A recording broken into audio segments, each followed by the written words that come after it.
And as we mentioned, President Trump will travel to El Paso and Dayton tomorrow as Democrats are pushing to increase gun control. In his address to the nation on Monday, Mr. Trump said that he would support measures for so-called red flag laws as a gun control measure. He also tweeted support for increased background checks and suggested legislation would need to be tied to immigration reform. Well, meanwhile, Democrats are demanding Senate Majority Leader Mitch McConnell reconvene the Senate to vote on a gun control bill that the Democratic-led House already passed in February. That bill was co-sponsored by Republican Congressman Peter King. Well, earlier today, King and Senate Minority Leader Chuck Schumer said if McConnell calls lawmakers back to Washington, they believe that bill would pass. We're saying to Leader McConnell, do the right thing.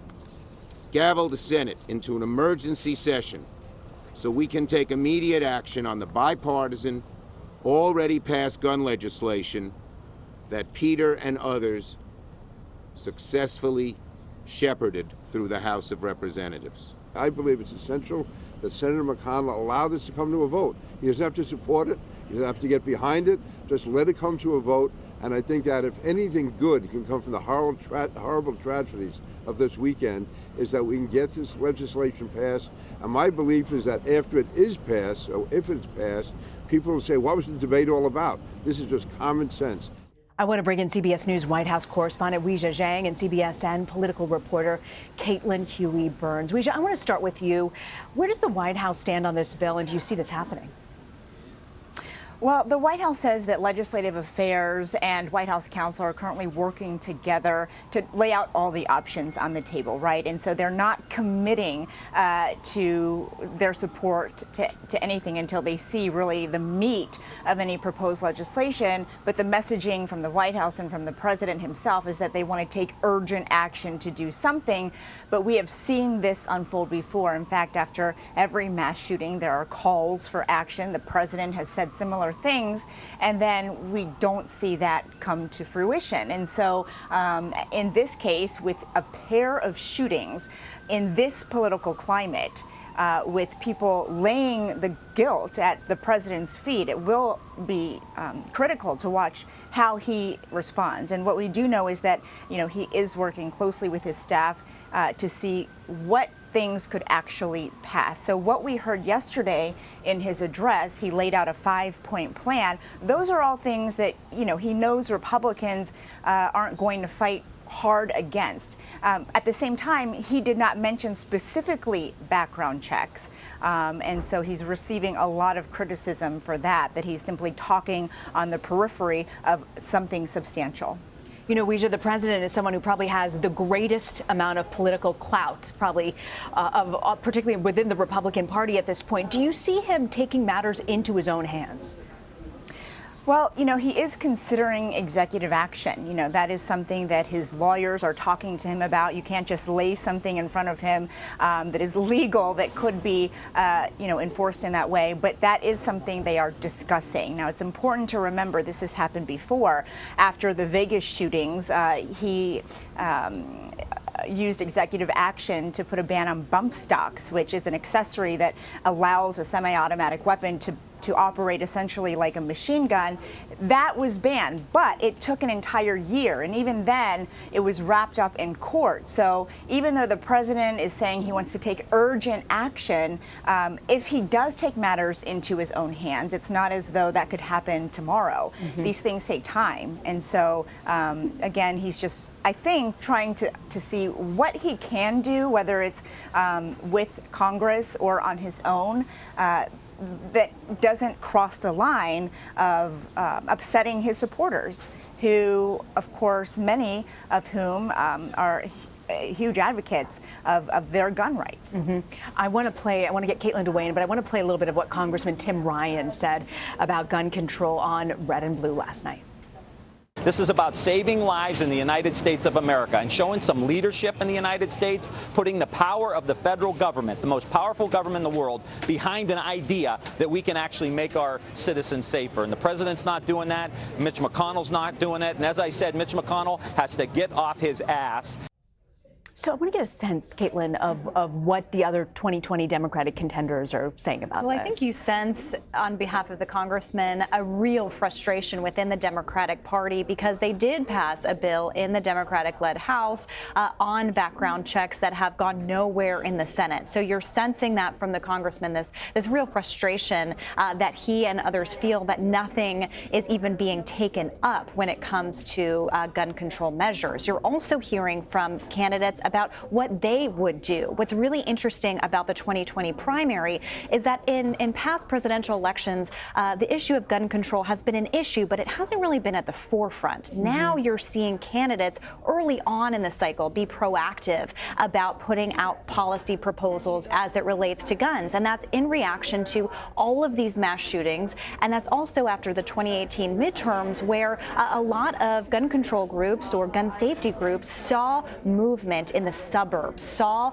this as a galvanizing issue potentially for voters that they're trying to convert to the Democratic side. So you'll hear this frustration, you'll hear these calls to action, but you'll also hear from the candidates their own proposals and the need to, they believe, change the composition of Congress to actually get something done. That's an important calculus, but you know, Pete Buttigieg kind of caught our attention, a $1 billion plan with, walk us through what his reform would be. Right. He introduced a plan that's similar to others, but his would also include federal resources to combat white supremacy, to combat it online as well. And that's introducing something of a new element that we're seeing from these candidates. Yes, they all support national or universal background checks. They're all calling, most of them, I should say, are calling for an assault weapons ban. And now, in light of this shooting, in light of the president's most recent rhetoric relating to the congresswomen and men that he was attacking, they sense they're all kind of in unison denouncing white supremacy, blaming the president for this, and really calling attention to it in a way that they haven't really done before. So by including it in these proposals, that speaks to how they're trying to shift the conversation a little bit because they're frustrated nothing has gotten done and they feel like they need to push this forward. And Weijia, you know, this isn't just a one-off, these shootings over the past weekend. We know from the FBI statistics that hate crimes are on the rise. Senate Majority Leader Mitch McConnell released this statement saying that Senate Republicans are prepared to do our part. Only serious bipartisan bicameral efforts will enable us to continue this important work and produce further legislation that can pass the Senate, pass the House, and earn the president's signature. Do we know if the president has signaled approval, given Mitch McConnell the thumbs up to move forward and to act? Situation for the president, and he's very well aware of this. And so, you know, I think he would have to know exactly what would be in this package before committing to that signature. But he has called on Congress to take action. In fact, he tweeted yesterday, just before he spoke, that there has to be stronger background checks, and he urged Republicans and Democrats to come together. But, you know, it begs the question why he didn't bring it up then, why he didn't offer any specifics about what he wants to see and what he would actually sign into law when he talked to the country. And that was something, you know, that we continue to ask about because there's no real explanation. And in fact, sources here say, look, just because the president didn't bring up background checks, you know, when he made his speech, doesn't mean that he's not considering them. But he also, we should point out, mentioned this bizarre idea of marrying gun laws with immigration reform. And even members of his own party are perplexed about what the two have to do with each other. And sources here say, you know, the president isn't saying that they have anything to do with each other, but oftentimes two issues are married and rolled into one when you're trying to pass something successfully. That may be true, but not two extremely volatile issues that can't even be passed on their own.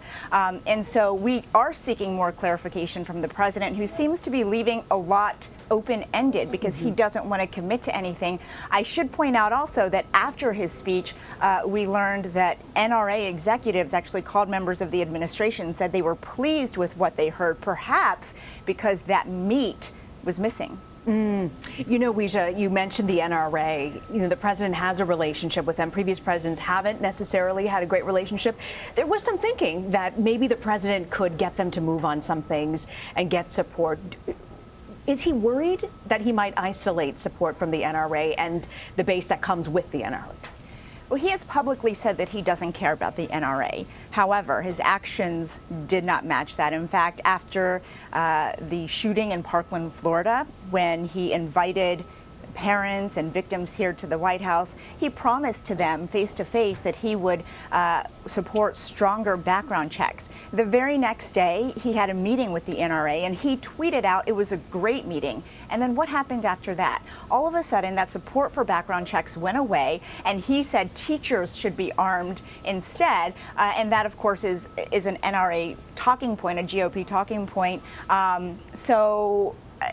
Even though the president says he doesn't care about that, he does, because we have seen him flip-flop as a result of conversations with those executives, and he's well aware of how much power and money they have, even though he will never admit to that. Again, I think in this case, his actions speak louder. I want to get Caitlin to weigh in, but we've got to run. Weijia Jiang and Caitlin Huey-Burns, I want to thank you both very much for joining us.